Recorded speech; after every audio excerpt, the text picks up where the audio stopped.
Hello. Hello. We are Rockin the Love. I am Robyn Rice Olmstead. And I am Gil William Olmstead, and we're happy to have you here. This is our little ode to relationships every week on Wednesday, and we love to talk about what's happening and what's going on in the world and how we deal with being in relationship with ourselves and with one another. Because it's all about relationship. So we start off usually talking about something's going on in the world in the week. Do you have anything for this week you thought we should talk about? Well, no. I mean, we're just talking about what's going on in the world, period. I tend to stay out of the news, so it's really just, what I hear along the way. Yeah. Well, I mean, I think the biggest thing that's happening in the world is people are working to get their footing and determine what they can do to continue pushing life forward. Because sometimes it feels like there's a whole lot of stuff pushing against it. And I think that's probably one of the main things is what is mine to do in all of this? Yeah, maybe. I mean, I think you're a little late to the party, but. Oh, well, what would be new about that? Exactly. But I mean, because I do think like we had a discussion, a retreat we were leading that doesn't feel like that was going to be about what's happening, and what do you do and how do you feel about it?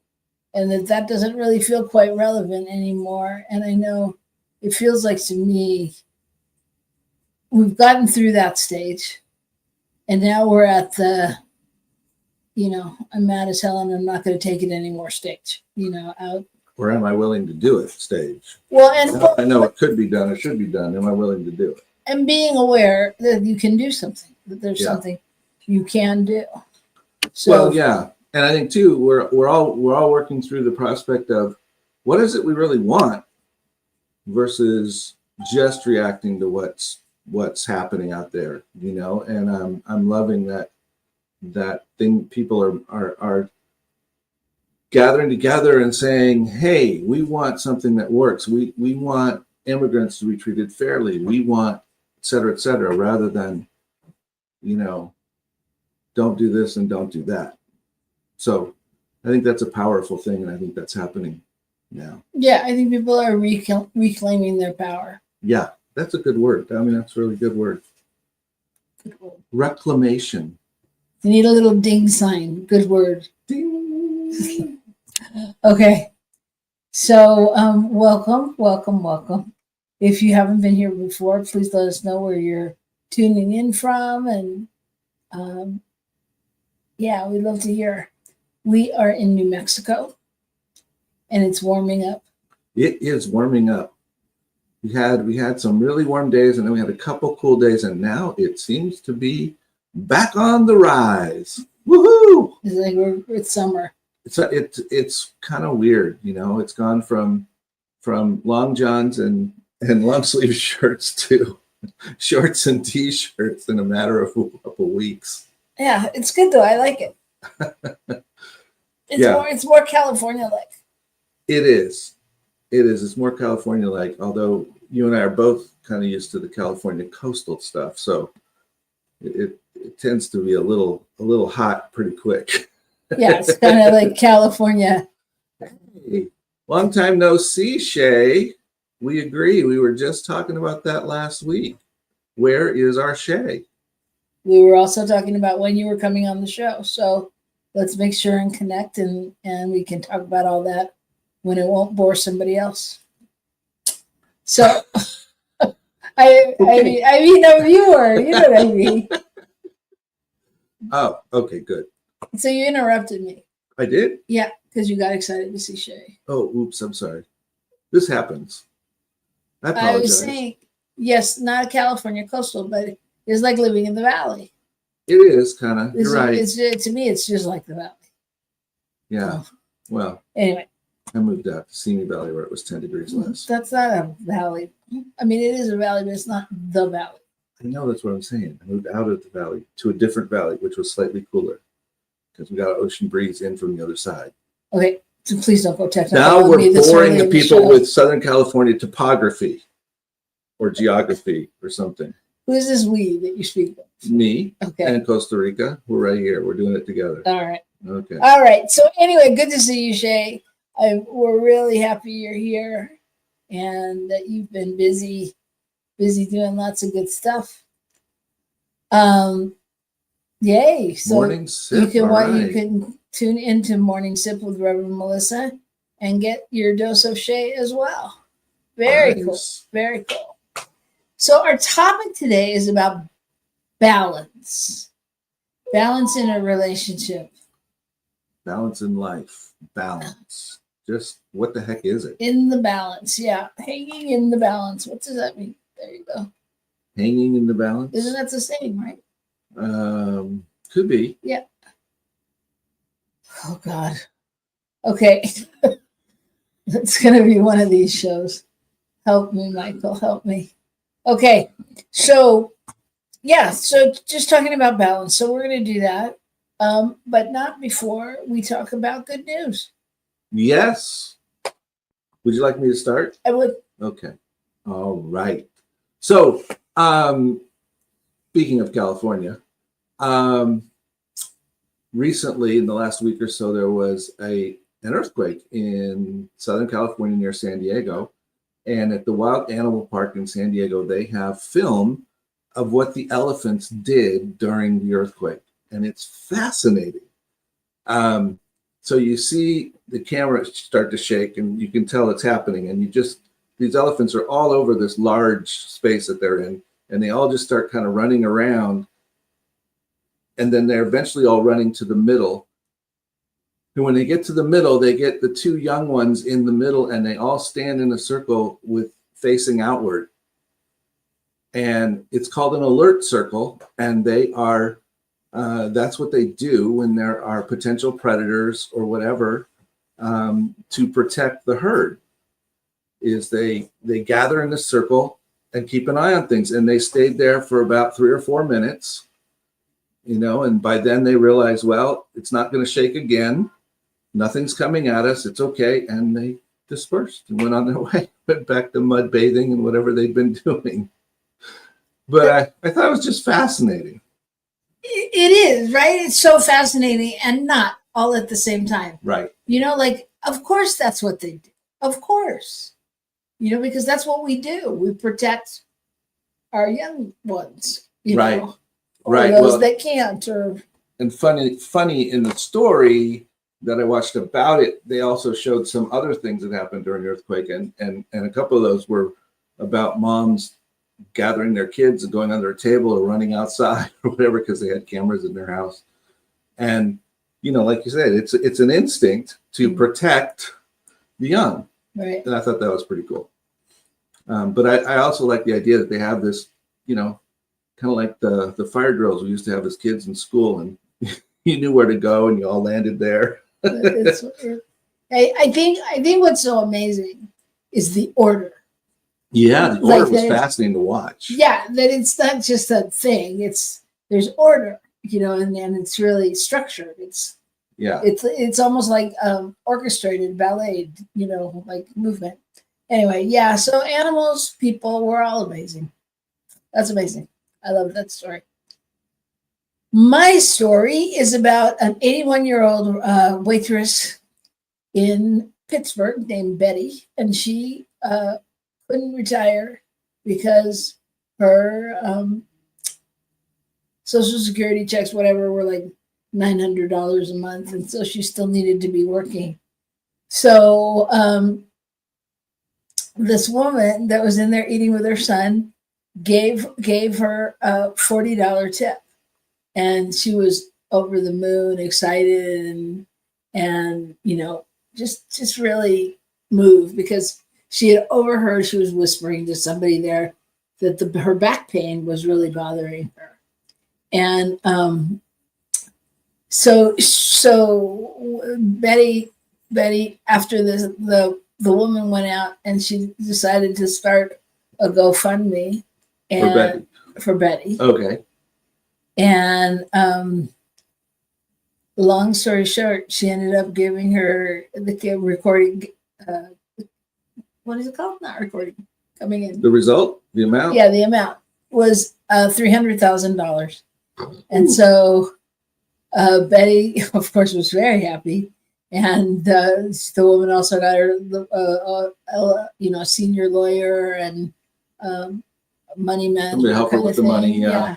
And so she's just excited that she's able to now have all kinds of funds for doctors and different things.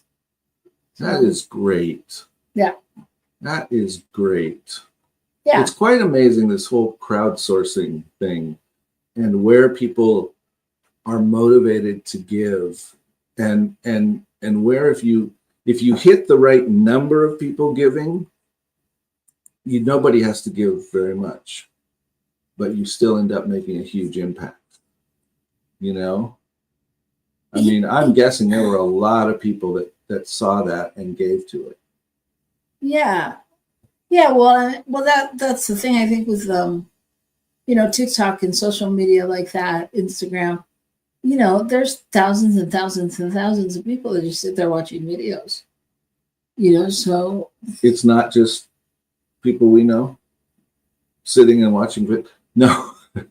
No, it's not just. It's got to be thousands and thousands, because thousands and thousands of people are making them all the time too. Yeah. It's like somebody's got to spend some time watching rather than making.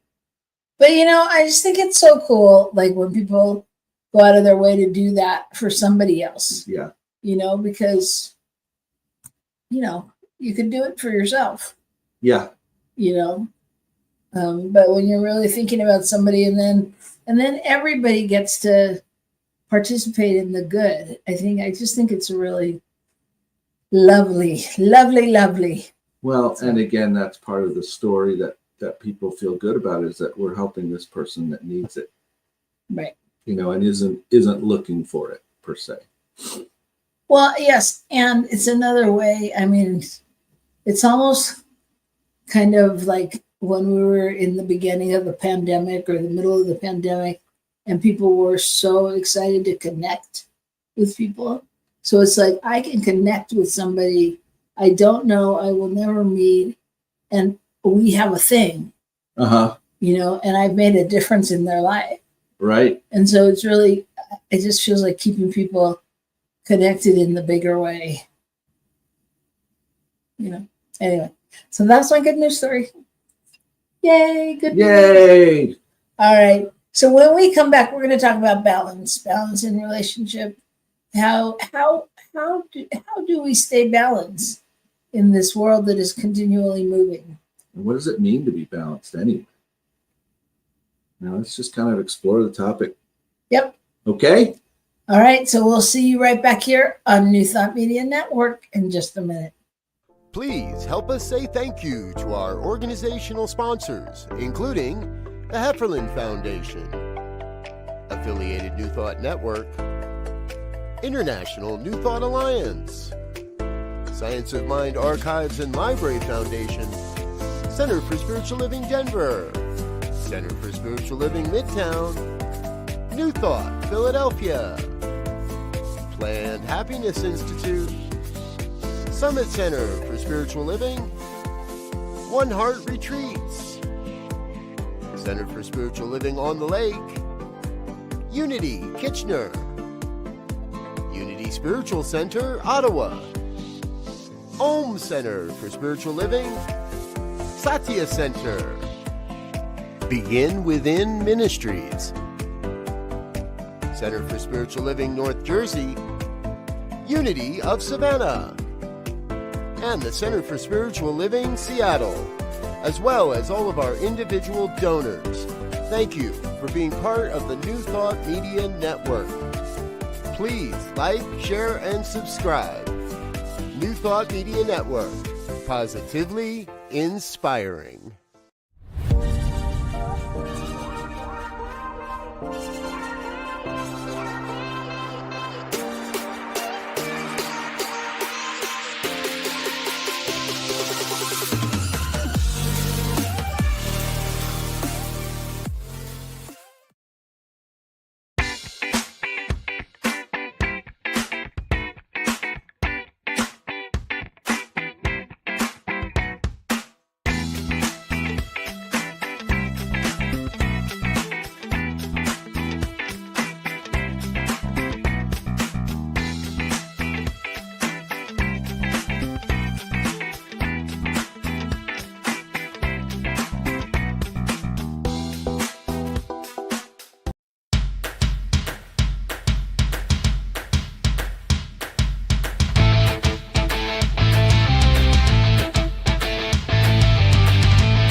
Hello, we're back, but we've changed places.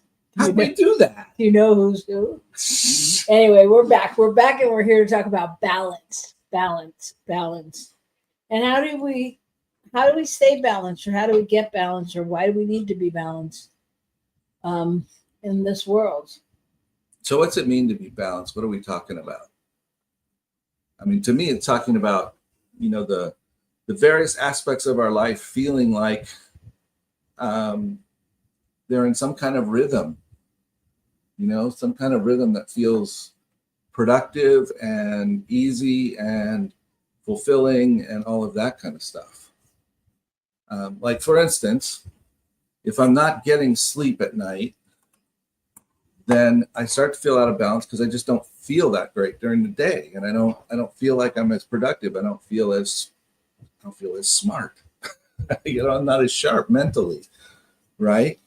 So how do we create the balance where we get enough sleep in our life as one aspect of that? It's a good question. That's a good question, and I think when I think about balance, I mean, I see the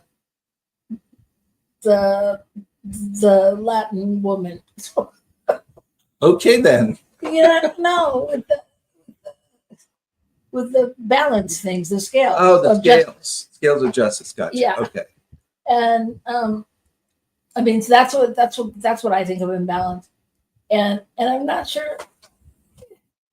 I mean, yes, balance, but also I think it's kind of harmonious. Keeps coming to mind. When you can feel in sync with yourself. Yeah, when you can feel grounded and motivated and feel that you are able to do, or able to show up for friends or whatever those things are.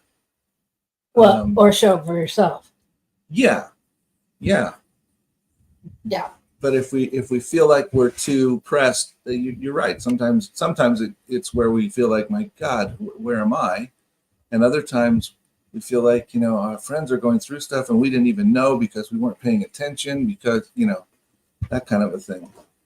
So being present, being able to be present to what's happening, and it requires us to,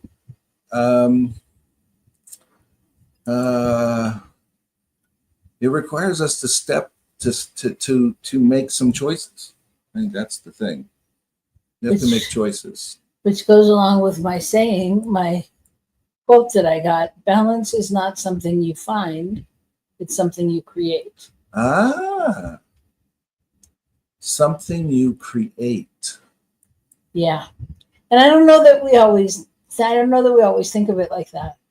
I mean, we that have taken 92 classes and spend our life thinking about things like this, maybe, but I mean, for the most part, I think, I don't know. Well, even at that, I mean, like, we've done spiritual classes, we've done how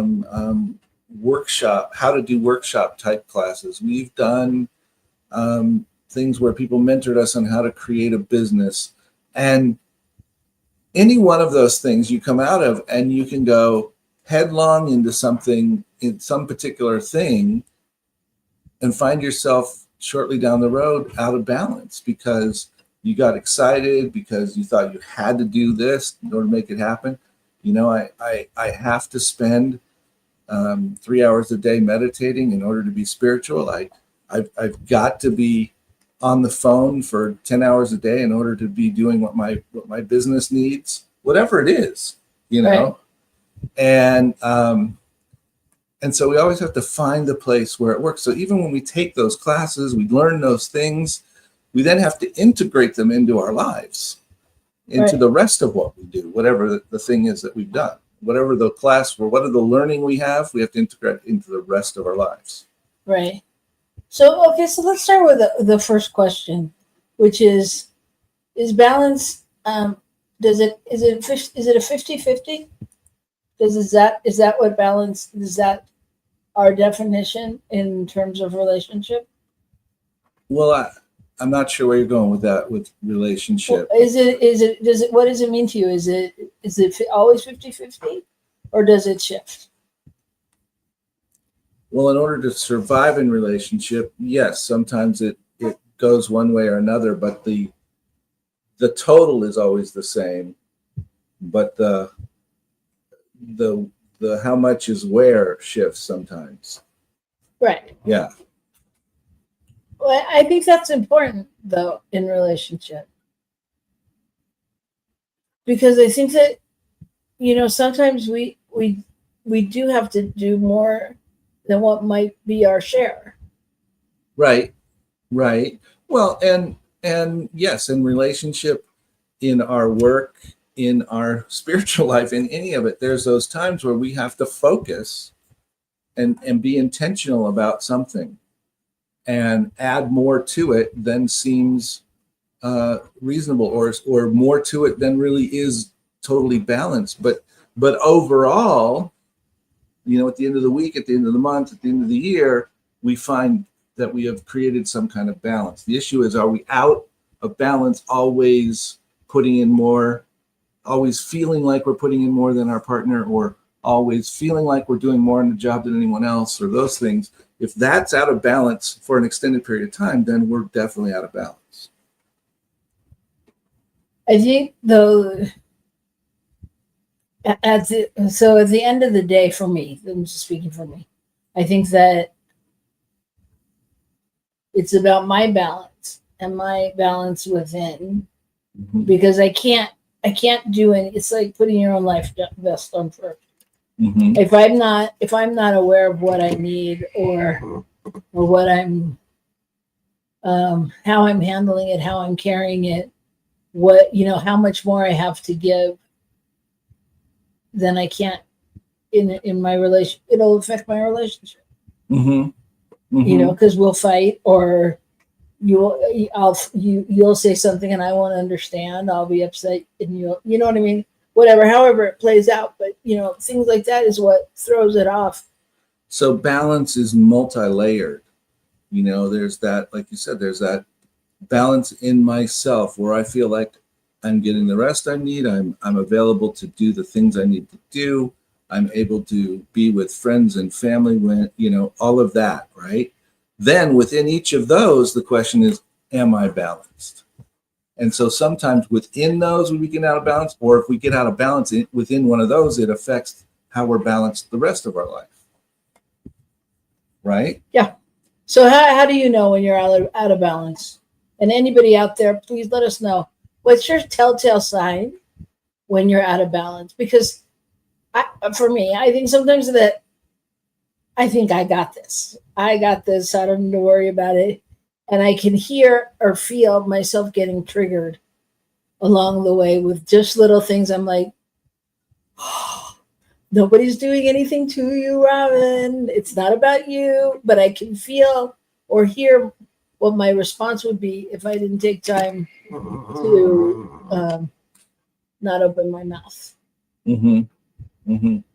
Yes, I think over in my case, over irritation, frustration at things that really don't require it. Those kinds of things indicate that there's something out of balance, whether it's I'm feeling like I've done too much for the time being, or I didn't get enough sleep, or I'm not paying attention enough to be on the same page with what's going on. You know, and therefore when I hear stuff, it makes me, you know, I somehow feel something which aggravates me. Does that make sense? Mm-hmm. It does make sense. So how do we know, like, when it's in trouble? Like when we're in trouble with it, though? How do we know when we're in trouble with it? Well, I think, first of all, when I don't want to admit that it's happening. Well, yeah, that's a good sign. Well, not a good sign, but it's a sign that it's not going well. You know, because I'm so off kilter that I'm not even seeing it. And I think another thing is I don't know what another thing is in the moment. That's just the one I thought of. Yeah. Shay says, yeah, I get triggered, frustrated, or angry. Sure sign. Yeah, that's a sure sign something's happening. Yeah. And triggered is such a good word in that case for me, because it's like a little nudge. It's like a little push, that's annoying and bothersome. Well, with all the work we've been doing with the chiropractor in the last couple of months, that's funny because, we're always talking about trigger points and we're talking about these things. And it's exactly what it is. I mean, we can feel, when somebody can feel what's happening on our body, they'll just touch a certain spot and you'll go, ow, and not even know that had hurt there before. Not even have been aware. And until it gets explained, like, this is what's happening here, this is why, this is what we need to do, we don't know. And in general, in our life, I think in balance, in terms of balance, we have the same situation. We don't always really know what those things are or that they're even happening unless we kind of take some time to analyze, maybe ask somebody else to help us understand. But, not even, yes, and for me, it doesn't even have to take some time. For me, if you really just stop in the moment and breathe and listen, the answers come. Who knows quicker than anyone when they're full of it? I do. You do, before anyone. Right, I do. Well, you do too. I know, I'm kidding you. But you know what I mean? But both of us at different times will go in to argue a point that we don't even believe in. Right. Just to be right. Right. Just to argue, just to attempt to substantiate why we may have said or done something else. Or why the other person isn't right. Right. Right. But to sort of protect ourselves somehow. Yeah. That's what it's about. Somehow we're protecting ourselves from this perceived threat or whatever it is. I think we're not protecting the mouse. I have dropped the mouse on the floor, so that is where Gil's head went. I don't know. So anyway, thank you. Yeah. I think that's really important, because that's when we know, and for me, that's when we know we're out of integrity with ourselves. And that's why I say it comes back to me, because, like, if I'm fighting for something that I don't even care about, just to be the winner or whatever, there's something else going on. And that's why sometimes I say to you, what's really going on? Mm-hmm. And I tell you, it's exactly what I'm arguing about, because I'm not very much imbalanced at the moment. Yeah. Sometimes that's true, right? And sometimes I go, oh, I don't know. Yeah, sometimes.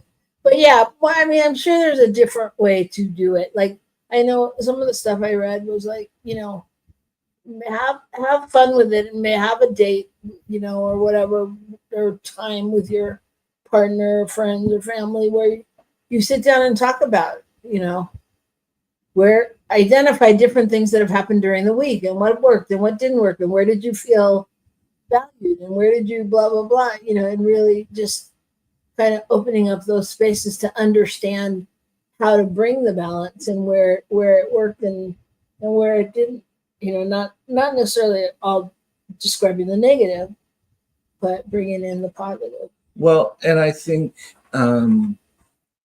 we all have to learn how to be in touch with ourselves, with our own balance, and to evaluate that. And yes, sometimes how we've acted in situations could, someone could reflect that back to us, and that might help us realize where we were or where we are. But so often I think it's like, do I spend my nights going out, going to parties and hanging out and not getting home till 2 a.m. and sleeping till 6? And, and I wonder why I don't feel well.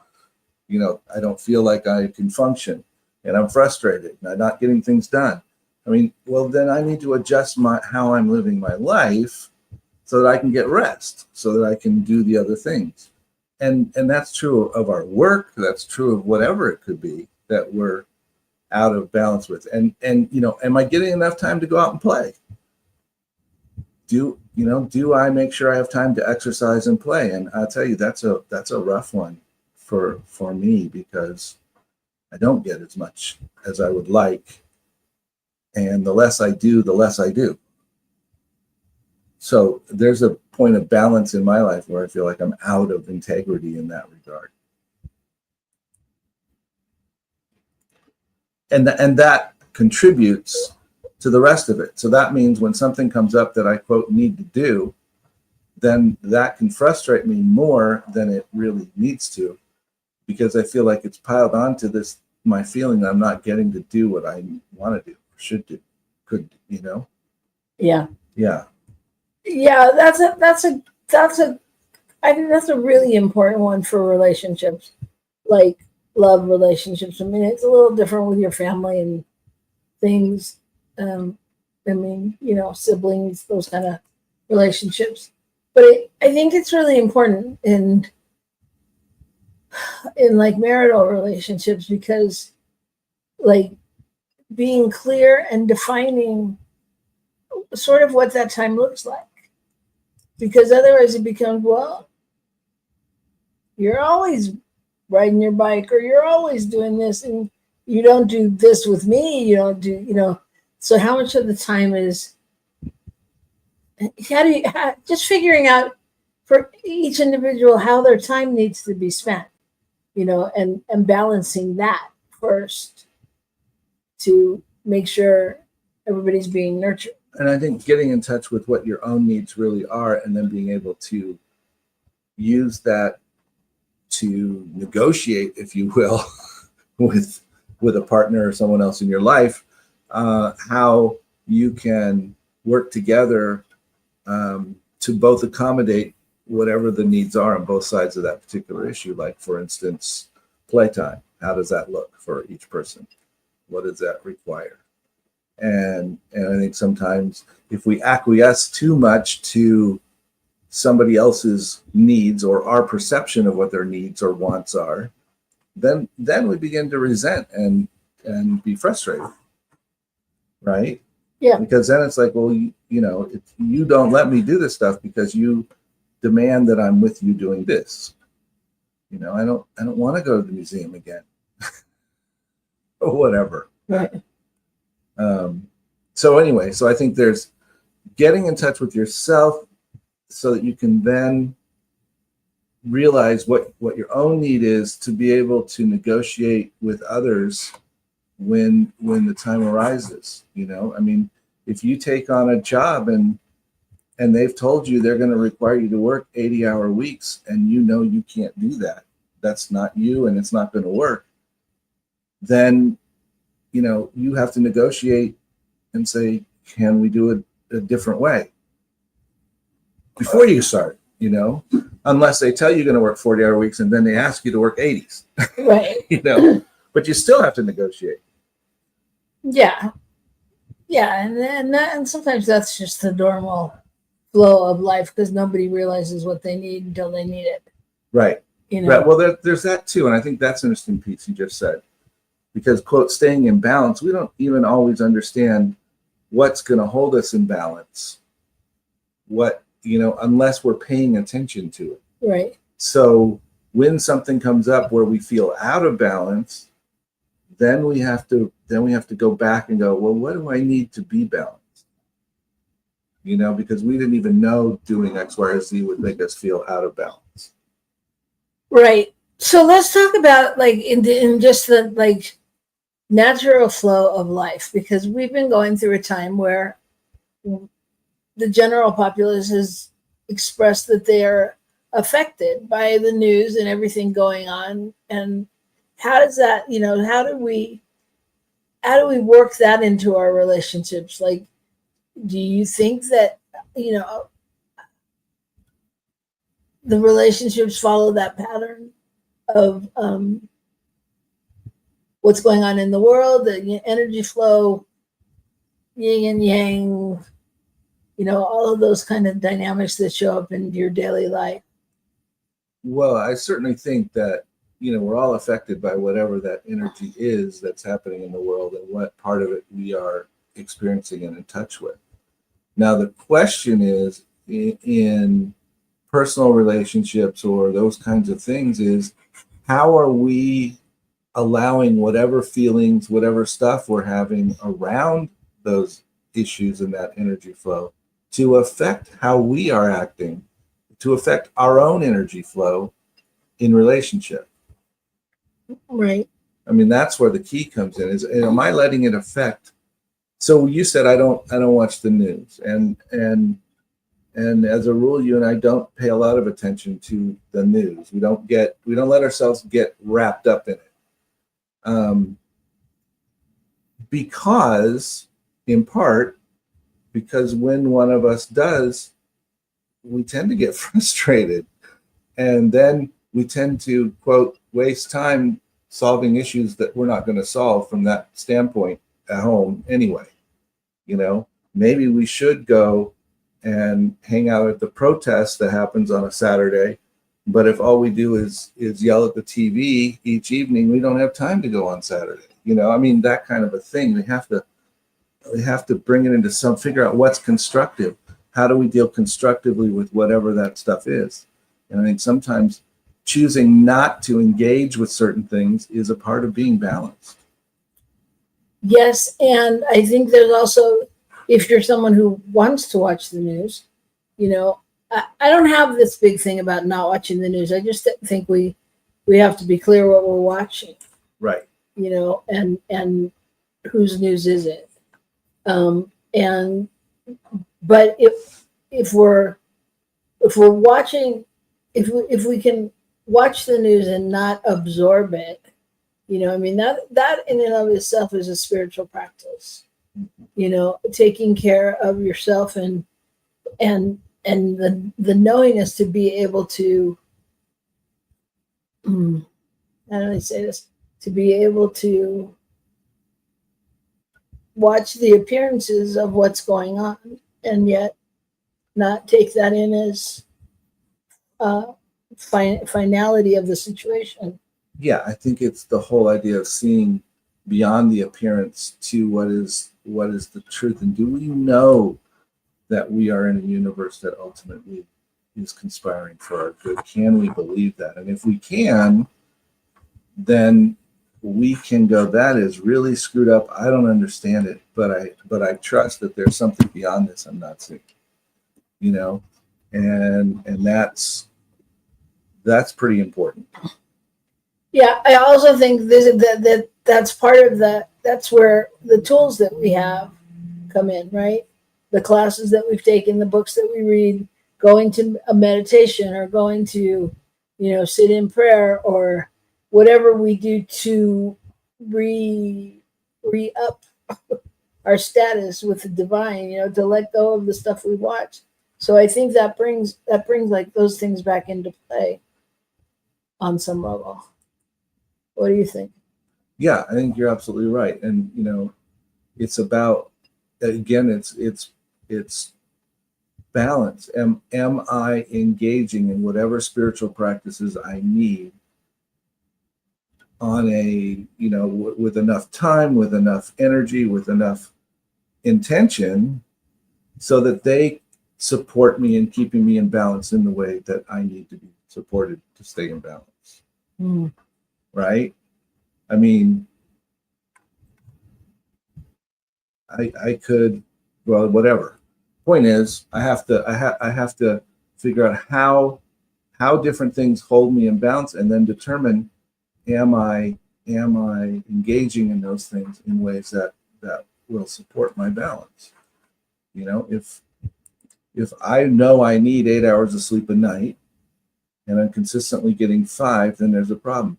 If I need 8 hours a night and 2 nights a week I only get 6, I might be okay because I can balance that somewhere else, and I can get a nap or something. But that's what I mean. I mean, are we doing it in such a way that it helps us maintain our balance?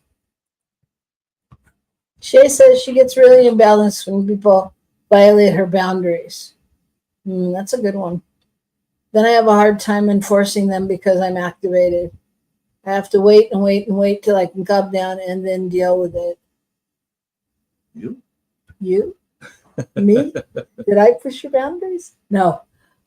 Yeah. Yeah, that's a good one. That's a good one because I don't know. I there was a time that would have been really true, and I don't even know that I would have gone back to deal with it. But so much of the time now, I spend thinking it's not about me. You know, I mean, that part's not about me. I mean, you all have heard me say over and over, my favorite agreement from Don Miguel Ruiz's book is don't take anything personally. And Gil will tell you that I take everything personally. I do. I'm like, they hate me. They don't like me. Oh my God, they don't want to be with me. I shouldn't be.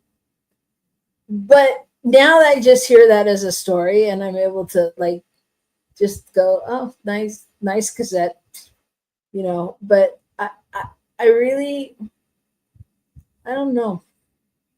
I don't know. What do you think? Well, I think it's interesting. I think, you know, definitely other people and how they treat us can send us into a sense of imbalance. You know, if we feel like they're constantly stepping on our toes, you know, they're not honoring who we are, then we have to honor our own boundaries and do whatever the boundary is in order to get ourselves in a situation where we're balanced. And I think that's what it comes down to.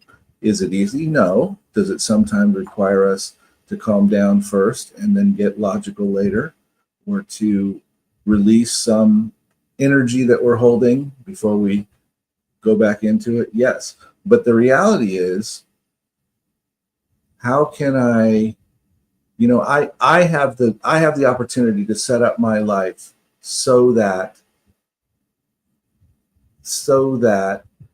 I protect myself from whatever those other things are out there, so that I'm not with those people. I don't spend time in those situations. I don't, you know, so it's very unlikely that it will happen, less likely that it will happen. Will it happen? Yeah.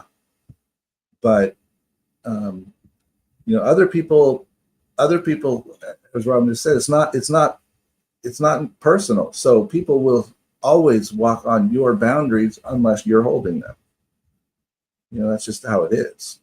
Well, I think the other thing about this for me is that when it comes down to a situation like that nowadays, and you know, I'm seeing or feeling or sensing or creating some injustice or something, whatever, something, what's the word, bothersome, something, you know, that isn't working for me, I tend to now go to myself. I'm like, what's happening in me that I can even see this? What's happening in me that I can call this forward? What's happening in me that, and you know, because at the end of the freaking day, I'm the only one there, you know, and it's always about me. Right. You know, and so there are times like when, you know, I and that's not fun. It's not pretty, you know, but I mean, there's those times where I can see somebody going through something that they think is about me, that's not about me, but it is about me. So thank you for sharing, but it's really about you, you know. I mean, it's so convoluted, you know. But I mean, I think it always gives me reason to pause and to check in and to think and to just acknowledge for myself what aspect of this is true, if any, for me, you know, and generally there's something there. Not always. Sometimes I'm able to go, nothing. I feel clean. I feel like I've learned this lesson, and my job is really just to be okay with somebody else having their process and knowing that I was in integrity and did what I needed to do. Right. But, you know, y'all know that can be exhausting. That's a lot of work. So much easier to go, you did it. You. So yeah,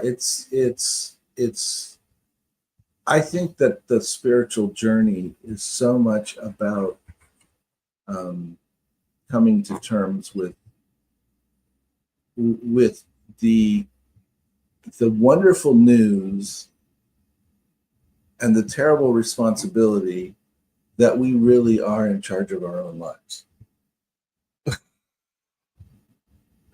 You know, we have control over our lives to a certain level. And so we have control over how we act. We have control over what we do. We have control over whether we follow the rules or not. We or whatever. And we're responsible for whether or not we follow the rules. We're responsible for if something is reflected back to us that we don't like, that we take that into consideration and look at it and go, oh, is that how I want to act? Is that what I meant to do? Is there something else I could have done that wouldn't have perhaps given that impression? You know, we become responsible for it instead of somebody else. Yeah. You know? Yeah, I think that's a great point. And it's part of the beauty. And I think it's the weight of coming to some kind of spiritual understanding. It's a both and. It reminds me of when everybody was watching The Secret and learning about the law of attraction, and you know, all these new people were coming into the movements, and you know, everybody was going to have a little red Corvette, you know, all those things. And you know, and then at some point they learned that that's not what that's about. That's not what this is about. And then you go back to it's work. It's constant work. There's no easy solution. There's no easy solution. At least for me, because wherever I go, there I am. And if I have to spend time with me, there's no easy solution. But you know what I mean? Mm-hmm. Mm-hmm. Oh, thank you, Shay. Thank you, Shay. I was going to put myself down right away, but we can be annoying. I mean, but it's so true. It's so annoying to myself. Yes. Yes. You know, and it doesn't matter how much you know or what you think. It's like being able to know it and claim it in those moments. But you know, and there's no shame in being wherever you are with it. That's the other piece. You know, you talked about The Secret, and people, you know, there are people that are very critical of all that because, you know, people are just coming and wanting to get stuff. And that's not what spirituality is about. But understanding that they could do that was what allowed them to open up to what else spirituality was going to teach them. Yeah. Right? And don't we all walk through those processes where we discover something that really impacts us, that we can then, because now we understand that, now we can start to understand some other things. Yeah. Because we see that and we go, well, yeah, you can do that to get the Corvette, but maybe that's not all it's about. You know? Well, and for another show, what about stuff isn't spiritual? Right. You know, right. Well, then there's the other, right. How much of that is judgment on the part of somebody who thinks they're more spiritual than others? So therefore, if somebody's doing X, they're not as spiritual. You know, I mean, that's kind of always the joke in spiritual circles. It's like, well, we don't judge where people are. Yeah, well, maybe. We'd like to think we don't. Right. Can you make a note? Get producer Corvette for Christmas. Yes. Yeah. I'll note that in the file. Okay. All right. Noted. Thanks. Yeah. So anyway, but yeah, it's such a good point. And I will leave with this one story because I'm thinking about stuff. And when we had our car accident a few weeks ago, we were so sad to lose our car. We were so sad. We were so sad. our car's name was Holly, short for holiday. But and what year is it? 2008. 2008 car. And you know what? I had to keep telling myself, we are one. It's still part of God. It's okay that I miss this car this much. I mean, so it's all relative, I think, and can't be too serious about it, right? Right. And love your stuff, love your spirituality, love each other. But that's a really good story or point. If you follow that story a little bit, I mean, how far out of balance could we have gotten if we really let our feelings about, I'm not ready to give this car up, I've done this work to it, it has brand new tires, I have it set up to go camping, all the stuff that it had, right? It's comfortable, everybody likes it, blah blah blah blah blah blah blah. But if we had focused on that, in an imbalanced way, it could have become a real issue for us, right? Yep, it could have. And so that's the thing too. I mean, it's okay to see it, to feel it, to notice it, but the question is, then how do we move forward?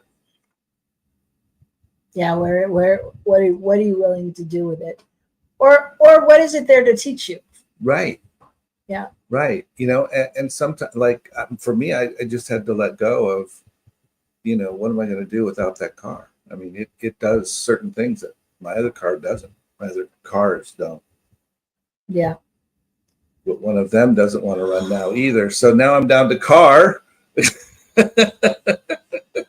I know. People and their stuff. Anyway, that's what we got today for balance. And I hope somewhere in there was a nugget for you. There was a lot there. I mean, there's a lot to process. So thank you for hanging in there with us. We'd love to see you and your little red Corvette back here next week. Yes. And as we said earlier, we got to get Shay on, because she's a hot commodity. Look at her. She's like appearing on New Thought Media Network, zipping through the programs. So we promise we'll have Shay for you and a couple other people coming up. And if there's something you'd like us to talk about, feel free to throw that in the chat as well, because we'd love to do that. So thank you for being here. And you know what you need to do, people. It is the time to rock the love. Rock the love. Take it out into the world and love each other. Bye. Rock on.